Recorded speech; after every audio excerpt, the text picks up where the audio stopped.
जिन माननीय सदस्यों को आज नियम 377 के अधीन मामलों को उठाने की अनुमति प्रदान की गई है, वो अपने विषयों के अनुमोदित पाठ को 20 मिनट के अंदर व्यक्तिगत रूप से सभा पटल पर रख दें।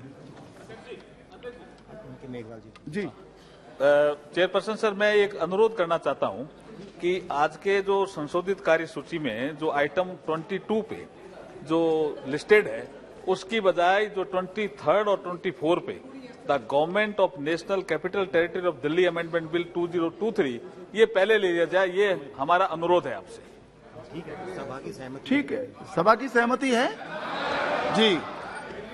Now item number 23 Shri Adhir Ranjan 23 और 24 को एक साथ ले रहे हैं। हाँ, आइए अधीर जी, आइए। I will wait. Yes please, please join, please join, please join. Yes yes, thank you. Shri Adhir Ranjan Chowdhury ji. Sir, that this House disapproves the Government of National Capital Territory of Delhi Amendment Ordinance 2023 number 1 of 2023 promulgated by the President on 19/5/2023. जी, माननीय मंत्री जी, please बैठिए, बैठिए please. महोदय, मैं प्रस्ताव करता हूं कि दिल्ली राष्ट्रीय राजधानी राज्य क्षेत्र शासन अधिनियम 1991 के अधिनियम का और संशोधन करने वाले विधेयक पर विचार किया जाए। माननीय महोदय, जब इसको संसद के सामने मेरे साथी नित्यानंद जी ने पेश किया, तब थोड़ा शोर शराबा भी हुआ। कुछ मान्यवर सदस्यों ने मुद्दे उठाए थे कि ये विधेयक जो लेकर आए हैं वो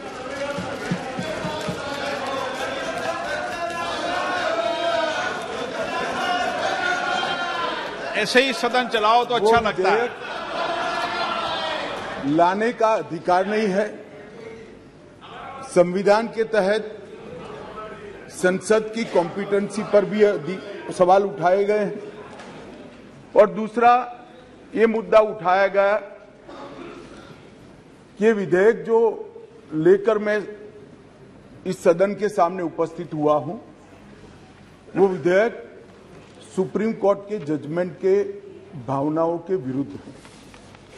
मान्यवर, सबसे पहले मैं यह दोनों चीजों का बहुत डिटेल जवाब देना चाहता हूं, क्योंकि उस वक्त जब मैं खड़ा हुआ विपक्ष का मूड सुनने का नहीं था। आज कुछ अच्छा भी मूड दिखता है।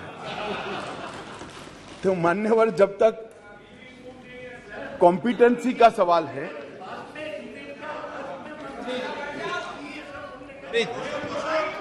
प्लीज माननीय मान्यवर, जहां तक कॉम्पिटेंसी का सवाल है, संघ राज्य क्षेत्र का प्रशासन संविधान के भाग 8 में उल्लेखित प्रावधानों के तहत आता है। अनुच्छेद 239 से 242 तक इसकी कार्यरीति को संविधान में वर्णित किया गया है। और अनुच्छेद 239 के ए में विशेष प्रावधान किए गए हैं, जिसके तहत दिल्ली विधानसभा सहित एक संघ शासित प्रदेश है। तो दिल्ली ना तो पूर्ण राज्य है, ना संघ शासित प्रदेश है, ना संघ शासित प्रदेश विथ असेंबली। क्योंकि ये राजधानी क्षेत्र है, इसको ध्यान में रखते हुए 239 ए में इसका एक विशेष प्रावधान संविधान के तहत किया गया है। इसकी डिटेल बात मैं बाद में बताऊंगा। अब कहा कि भारत सरकार को इसके बारे में कानून बनाने का अधिकार नहीं है, ऐसा विषय कुछ सदस्यों के द्वारा रखा गया। मैं इस सदन का ध्यान अनुच्छेद 239 ए 3B की तरफ दिलाना चाहता हूं। 239 AA3B बहुत स्पष्ट है। इसके तहत इस संसद को दिल्ली संघ राज्य क्षेत्र या इसके किसी भी भाग के बारे में उससे संबंधित किसी भी विषय पर कानून बनाने का पूर्ण अधिकार प्राप्त है। इसलिए कुछ सदस्यों ने जिस बात को इंट्रोडक्शन के वक्त यहां उठाने का प्रयास किया था, मेरा दायित्व बनता है, उस वक्त माहौल ठीक नहीं था, तो आज इसका मैं ढंग से जवाब दूं। मान्यवर, कुछ सदस्यों ने यह भी कहा हाथ में सुप्रीम कोर्ट के जजमेंट रखकर कि ये सर्वोच्च अदालत के आदेश के उल्लंघन कर इसको लाया गया है। मैं वो सभी सदस्यों को विनती करना चाहता हूं कि आपने सर्वोच्च अदालत के आदेश का अपने मनपसंद हिस्सा ही पढ़ा है। जब सर्वोच्च अदालत के आदेश को सदन में कोट करते हैं तो संपूर्ण आदेश का अध्ययन होना जरूरी है। उसका दूसरा हिस्सा भी पारदर्शिता के साथ सदन के सामने रखना चाहिए। खैर, जिन्होंने नहीं रखा, मैं रख देता हूं। मान्यवर, मैं स्पष्टता करना चाहता हूं कि ये विधेयक जो है इसमें सर्वोच्च अदालत के निर्णय को जो उन्होंने रिफर किया है उसके पैरा 86, पैरा 95 और विशेष कर पैरा 164F की ओर मैं ध्यान आकर्षित करना चाहता हूं। उसमें स्पष्टता से कहा है कि संसद को 239 AA के तहत दिल्ली संघ राज्य क्षेत्र के किसी भी विषय पर कानून बनाने का अधिकार है। ये अदालत ने अपने जजमेंट के अंदर बहुत स्पष्ट कर दिया है। मान्यवर, अब मैं थोड़ा विधेयक पर बात करना चाहूंगा। दिल्ली शासन, इसकी एक ऐतिहासिक पृष्ठभूमि है। मान्यवर, दिल्ली की स्थापना 1911 में अंग्रेजों के शासन के द्वारा महरौली और दिल्ली दो तहसीलों को पंजाब प्रांत से अलग कर बनाई गई। 1919 और 1935 में ब्रिटिश सरकार ने चीफ कमिश्नर प्रोविंस का नोटिफिकेशन किया और दिल्ली को चीफ कमिश्नर प्रोविंस के तहत रखा गया। आजादी के बाद पट्टाभी सीतारामैया समिति ने दिल्ली को राज्य स्तर का दर्जा देने की सिफारिश की थी। हालांकि जब सिफारिश संविधान सभा के समक्ष आई, मेरा विपक्ष के सदस्यों को विनम्रता से अनुरोध है कि इस बात को जरा गौर से सुनेगा। पट्टाभी सीतारामैया समिति की सिफारिश जब सदन के सामने आई, तब पंडित जवाहरलाल नेहरू जी, श्रीमान सरदार पटेल, राजाजी, राजेंद्र प्रसाद और डॉक्टर अंबेडकर जैसे नेताओं ने इसका विरोध किया कि ये उचित नहीं होगा कि दिल्ली को पूर्ण राज्य का दर्जा दिया जाए। मैं फिर से एक बार रिपीट करता हूं, किस किसने विरोध किया था।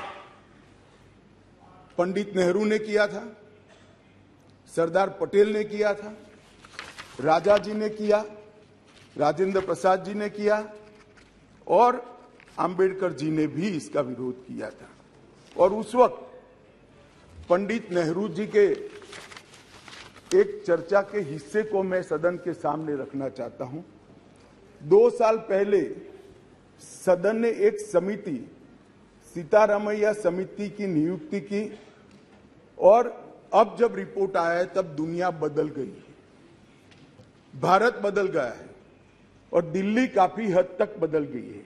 इसलिए दिल्ली में हुए इन परिवर्तनों की परवाह किए बगैर उस समिति की सिफारिशों को स्वीकार नहीं कर सकते और स्वीकार करना वास्तविकता से पूरी तरह मुंह मोड़ लेना होगा। एक समय तो नेहरू जी ने संविधान सभा के सदस्यों को यहां तक कहा कि चूंकि नई दिल्ली में 3/4 संपत्ति केंद्र सरकार की है, इसलिए तर्कसंगत यही होगा कि इसको केंद्र के अधीन रखा जाए। बाद में जब अंबेडकर जी ने समापन किया, तब उन्होंने कहा, जहां तक दिल्ली का सवाल है, हमें ऐसा लगता है कि भारत की राजधानी के रूप में शायद ही किसी स्थानीय प्रशासन को मुक्त अधिकार यहां दिए जा सकते हैं। संयुक्त राज्य अमेरिका और ऑस्ट्रेलिया में जो राजधानी के क्षेत्र है, इसकी मिसाल भी उन्होंने वहां दी और उन्होंने कहा कि इसके लिए एक अलग व्यवस्था करनी चाहिए और संविधान सभा में इस पर जोड़ना चाहिए। खैर, मैं इसलिए कहता हूं कि आप जिस चीज का विरोध कर रहे हैं, ये सिफारिश किसकी थी ये आपको मालूम होना चाहिए। ये पंडित नेहरू की सिफारिश थी। मान्यवर, मैं उसके बाद में 1991 में सी स्टेट एक्ट के द्वारा दिल्ली को विधानसभा दी गई, परंतु 56 में राज्य पुनर्गठन आयोग की सिफारिशों पर दिल्ली की विधानसभा हटाकर उसको संघ राज्य घोषित किया गया। लगभग 3 दशक तक ये व्यवस्था चलती रही। 87 में सरकारिया कमेटी बनी, जो बाद में बालाकृष्णन कमेटी के रूप में जानी गई, और 91 में 69वां संविधान संशोधन किया गया और इसके बाद दिल्ली राजधानी राज्य क्षेत्र शासन अधिनियम 1991, जिसमें मैं आज संशोधन लेकर आया हूं, इसको इस महान सदन ने पारित किया गया। और वही विधेयक के अंदर, संविधान संशोधन के अंदर 239A, जिसका मैंने जिक्र किया, उसमें इस संसद को राजधानी क्षेत्र के किसी भी हिस्से के लिए और किसी भी कार्य के लिए कानून बनाने के लिए संपूर्ण अधिकार संसद को देने का काम किया गया। मान्यवर, समस्या कहां से समाप्त शुरू हुई? 1993 से व्यवस्था चली आ रही थी। कभी भारतीय जनता पार्टी सत्ता में आई, कभी कांग्रेस पार्टी ने शासन किया, कभी ऊपर कांग्रेस का शासन था तब हमारी सरकार थी, तो कभी ऊपर कांग्रेस की सरकार थी तब नीचे हमारा शासन था, मगर कोई झगड़ा नहीं हुआ था, सब कुछ ठीक चल रहा था, क्योंकि किसी की मंशा अधिकार हथियाने की नहीं थी, सेवा करने की। कांग्रेस पार्टी ने भी भाजपा के साथ झगड़ा नहीं किया, भाजपा ने भी कांग्रेस सरकार के साथ झगड़ा नहीं किया, और बहुत अच्छे से चल रहा था, कोई डिस्प्यूट नहीं, कोई झगड़ा नहीं। 1915 में स्थिति बदली और यहां 2015 में यहां स्थिति बदली और यहां एक ऐसे दल की सरकार आई जिसका मकसद, मुझे कोई झिझक नहीं है कहने में, जिसका मकसद सेवा करना है ही नहीं, झगड़ा करना। माननीय अध्यक्ष जी अनेक पार्टियों के मुख्यमंत्री रहे, अनेक पार्टियों की मिलीजुली सरकार रही, शुद्ध रूप से सरकार रही, मगर राष्ट्र सेवा करने में और जन सेवा करने में किसी भी पार्टी को कोई दिक्कत नहीं आई। मैं बाद में बात करूंगा क्या दिक्कत है वो, उसकी भी डिटेल बात करूंगा, प्रॉब्लम क्या है वो। प्रॉब्लम ट्रांसफर पोस्टिंग के अधिकार का नहीं है, विजिलेंस को कंट्रोल में लेकर बंगला जो बना दिया है, इसका सत्य छुपाना है। जो भ्रष्टाचार हो रहा है, इसका सत्य छुपाना है। मान्यवर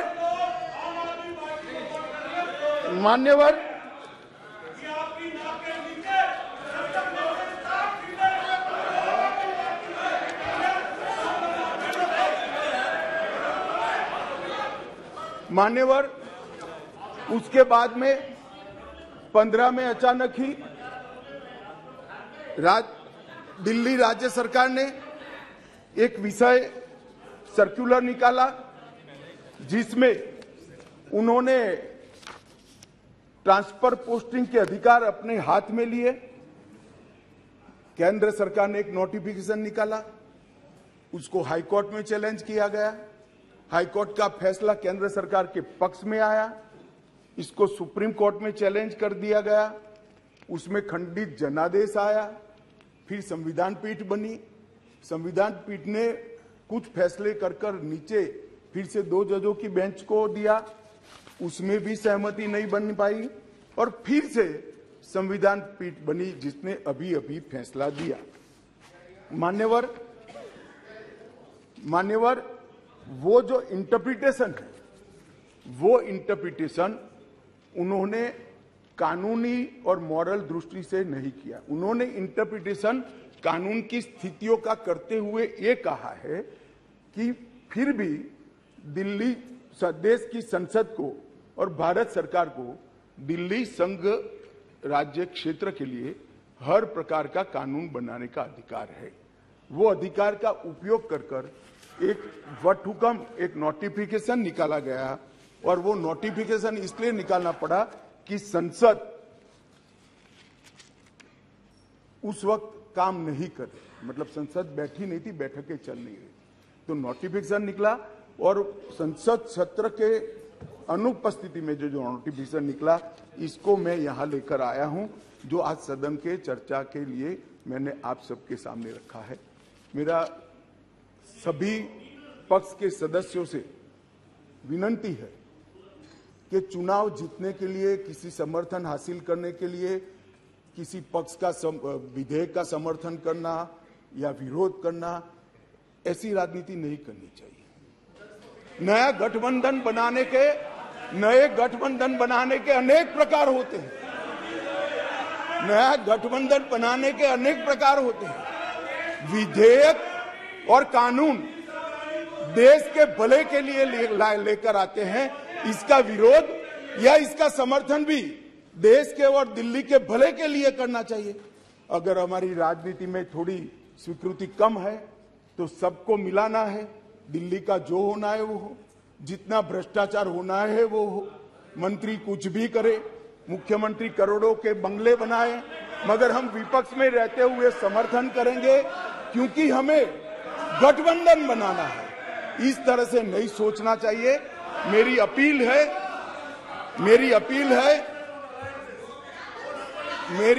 है विपक्ष के सदस्यों को कि आप दिल्ली की सोचिए, अलायंस की मत सोचिए।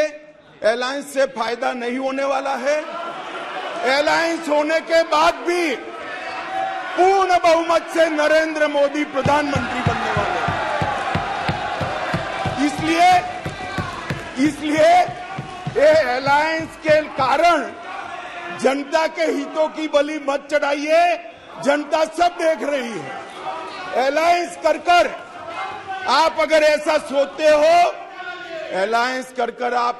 सोचते हो, कि जनता का विश्वास हासिल कर दिया जाएगा, जनता का विश्वास आपको मिला था, मगर जिस तरह से 10 साल यूपीए ने शासन चलाया, 12 लाख करोड़ के घपले घोटाले करे, इसलिए आज वहां बैठे। और मैं फिर से कहना चाहता हूं, दिल्ली सरकार के घपले घोटाले भ्रष्टाचार को प्रच्छिन्न रूप से अलायंस की गरज के कारण मदद कर रहे हो। पूरा देश देख रहा है और पूरा देश चुनाव में इसका हिसाब किताब करेगा। मान्यवर, मैंने ये सदन के सामने रखा है बिल को। मेरा सभी से निवेदन है कि अलायंस के मद्देनजर इस पर अपना अभिप्राय न करे। देश के और राजधानी क्षेत्र के भले के लिए न्यूट्रलिटी से बात करे। और वैसे भी मैं बता देता हूं, विशेषकर कांग्रेस पार्टी वालों को, कि ये बिल पारित होने के बाद वो अलायंस में आपके साथ आने वाले नहीं है। तो जो सच है वो करिए। इतना अपील करके मेरी बात को समाप्त करें। प्लीज, माननीय सदस्य, आपको बोलने का मौका दिया जाएगा, लेकिन आप बार बार उठोगे तो मौका नहीं दिया जाएगा। ये सदन है। सभी माननीय सदस्यों, आग्रह, आपको मौका दिया जाएगा। आप एक पार्टी के हो और आपको मौका देंगे, लेकिन बीच बीच में नहीं उठते हैं, नहीं तो आपका समय खत्म हो जाएगा। नो, आप भी अपनी बात कहना। अधीर रंजन चौधरी जी। It's great to see you here. Thank you for watching our work. If you haven't subscribed yet, don't forget to click the bell icon and subscribe to Mojo Story and support independent, robust journalism.